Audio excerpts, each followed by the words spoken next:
Hey guys, so today I'm going to be showing you how to do the diamond checkered pattern that I've been working on the Harlequins army.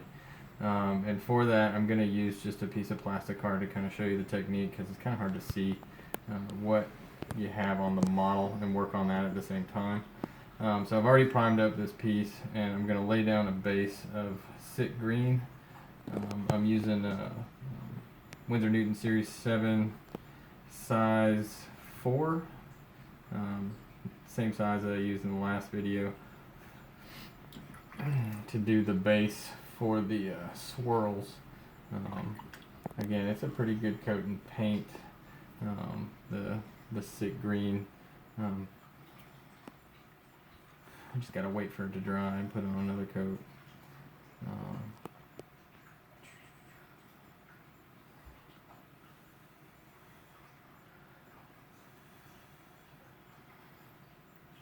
One more coat, and then we'll start working on the very tedious task of laying in the checker pattern. Alright, so we're going to switch brushes. I'm using a size 0, again in the standard sizes. Holds a really nice point, and it's something that you're going to need to do these checks. There are a lot of other brands of brushes that work well. These are just my personal favorite when it comes to doing detail work. And I have a collection of a ton of brushes that I use. Even when these get old, they're still pretty good for laying down base colors. The points will get soft after a few months of use. Alright, so to get the diamond pattern on there, I take my black, and this is a Reaper series black. It's the solid black from Reaper. I started using those because I like the matte finish that you get on Reaper. So the first thing you do is just draw a straight line. Your lines, I'm going to do these just a little bit bigger than the other diamonds. Just so you'll be able to see the fades. Now you notice I don't talk when I'm drawing those lines, just because I'm holding my breath when I draw these little patterns. Because if I talk, I'm gonna mess them up.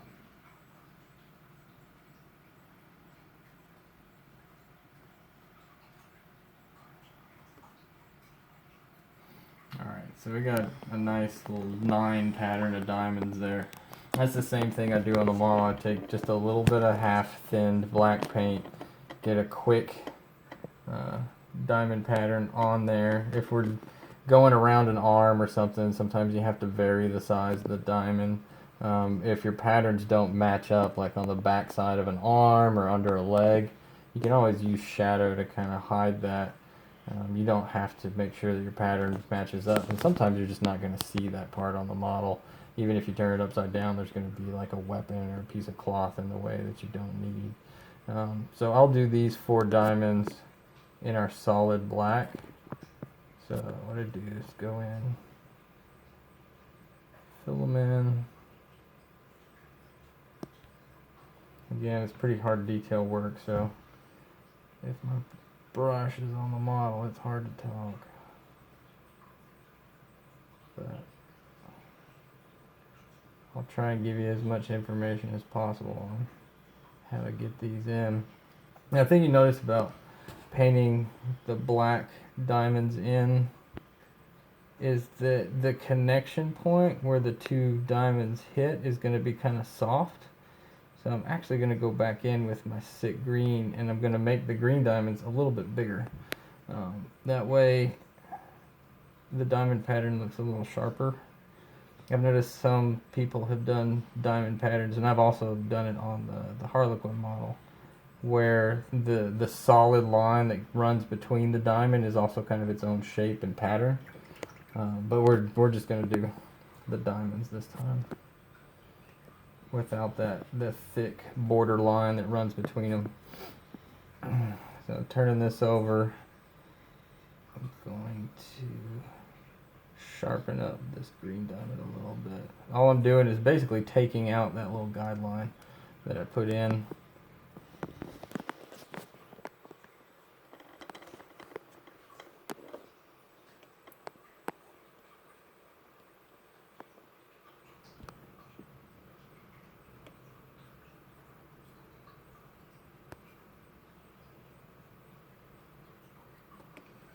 That way the diamonds look more natural. They're evenly sized.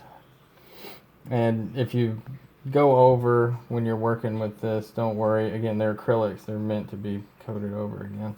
The next thing that I do is I leave the black alone. I go back with my sick green and I add about 50-50 scorpion green to it.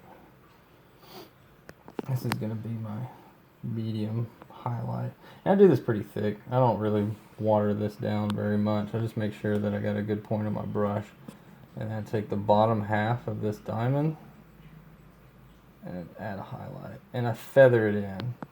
What I mean by feathering is I take the point, I start it in one section, and kind of bring it down in a feather pattern. That'll soften the look of the next layer of color on the background color. So it's like a fake blend. You don't have to use a watered down paint and do several layers to get your blend, which is something you really don't want to do on all these little diamonds. You want to just do a quick fake feather blend on all of these. All right, quick, easy. I gotta do the center one. I forgot that. I'm gonna get it.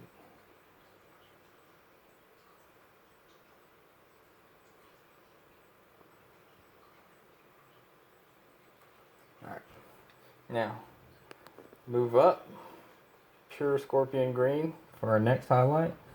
I'm just gonna do the next little portion of the diamond, just the kind of bottom corner tip of the diamond. And if I go over into my black, I'm not too worried about that because black coats really well. And I can just go back because I need to highlight the black diamonds anyway. And I want them to not interfere with what I'm trying to do with the green. So when I'm putting the green on, even if I go over on the black a little bit, I'm making sure I'm getting a good coat of that green. So now we got the bottom part of these diamonds. Next color, scorpion green again. I'm going to take some of my white and add it. And this time, I'm just going to do a little bit of a line. Line up to my piece. Again, not worried if I get over on the black a little bit. Just dragging this line. And then reorient and do the other side of the diamond.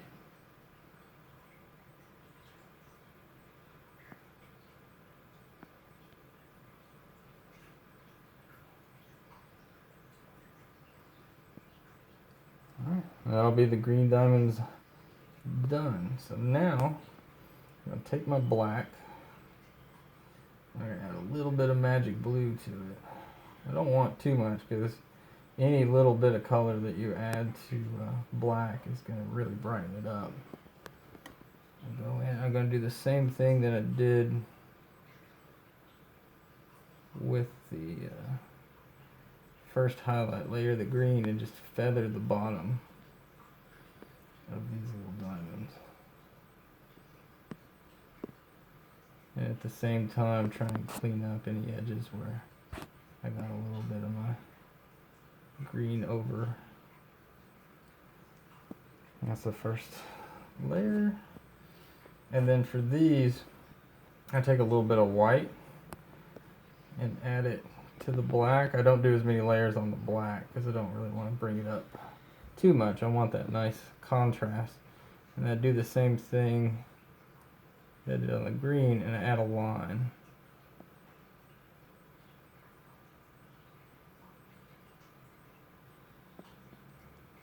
And reorient, make sure I can pull straight down toward me. That's something that I don't think I've heard a lot of people mention, is that when you're trying to pull a line with doing freehand patterns like this, is that you don't want to pull sideways and you don't want to pull up. You want to make sure you can orient the piece to where you can pull straight toward you. You're going to get your sharpest line if you pull down. So if you're having a hard time doing that, I suggest to, you know, go out and grab and get you a model holder or something to where you can get your hand around the object and you can pull straight down and get those lines. Now sometimes it can be hard on curves, but if you're on a curved surface, you want to pull down, reorient, keep pulling down, reorient, pull down. That way you're going to get your straightest, best lines without trying to push, you know, your hand in the opposite direction. But that's it. That's how I do my diamonds. If you got any questions, please feel free to comment. I'd be happy to answer any of them. And we'll talk to you later. Bye.